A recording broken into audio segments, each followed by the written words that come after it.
Hey guys, welcome back to my channel. My name is Ange if you haven't met me before, and today we're gonna be talking about propagation. And yes, I know I'm kind of wearing my PJs right now, but it's got avocados on it.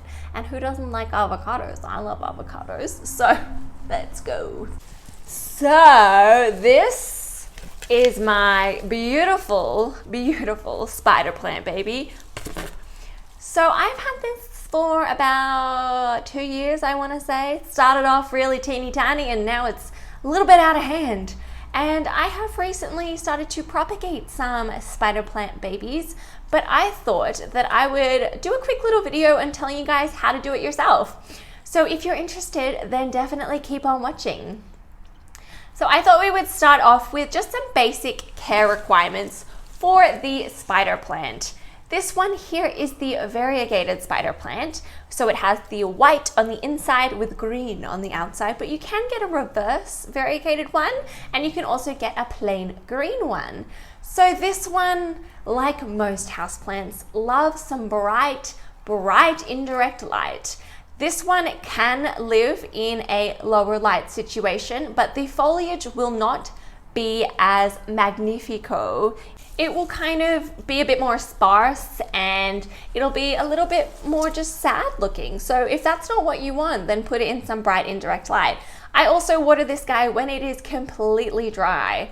It has some thick AF roots. If you take the plant out of its pot, you can see that those roots are they're strong, they're thick. So they hold a lot of moisture in them, so I tend to not water this too much. A good way to know when these need a bit of water is they'll kind of droop down a little bit. They'll look a little bit sad, look a bit flaccid. They'll even go a little bit of a paler green color. So those are some good ways to tell. And don't judge her. She's been getting eaten by some caterpillars outside because she lives on my balcony, but I still love her, so don't judge her little jagged appearance. She is thriving. So you can probably see all the thousands of babies that this guy has put out. That is why these plants are so dang easy to propagate. They propagate themselves. So the way I like to propagate these plants is I like to wait for the baby plants to get their own little root system and to be large enough to sustain themselves. For example, I will show you one that I don't think is ready, and it is this one on the top here. So this little baby on the top here does have roots developing just here, but they're not a substantial root system, and you can see that the foliage is quite small. So I like to wait for them to get about this size or even a little bit smaller. So I like to wait for the babies to get quite substantial. This one's actually larger than I would keep them on for. I've just been, letting this plant do its thing. But you can see that this baby has created its own significant root system. So to propagate this plant, it's actually super easy. You can actually keep this plant on the mother plant, put it into a pot next to it and let it grow its own root system, and then when it's established, to cut it off of the main plant. But that's not the way I like to do it. What I like to do is to cut the baby off the plant itself. So I'm going to do that now. So you can see that this is where it's attaching to the other plant. I might just leave this guy on, but I'm going to cut off all of this stem because this stem is not going to help the plant once it's cut off. So let's cut it off. Boom. All right, so now we have a separated baby. I'm gonna just cut off the rest of this stem that was attaching it to the mother plant because that is not needed anymore.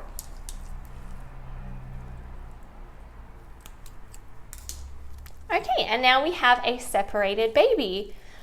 So now that your baby is separated, some people really like to just propagate this into soil straight away. However, I've done that and I don't find that it is as reliable as rooting these guys in water for about a week or two. Because the root system is there, it is not super developed yet. So I find that popping it in water and letting the roots grow a little bit bigger has a better chance of survival. So this is a little bowl of spider plant babies that I took about a week ago, and there is just a small amount of water in there, and I have just let it kind of grow its own root system in some bright indirect light. So here is a baby spider plant that has been in water for a while. You can see that the roots are getting quite long, And I would say this would be ready to pot up into soil if you want to. I think that this has a much higher chance of survival. So I've got quite a few of these in here. 1, 2, 3, 4, 5, 6, 7. I have about 8 spider plant babies in this bowl. So honestly, I'm not sure what I'm gonna do with them all. I think I'm gonna try and just give them to friends and stuff like that, because I already have 2 spider plants, like 2 full spider plants, and so many babies. So this is a really good plant to share with your friends or share with people that you want to force to get into plants, because you just have too many of them.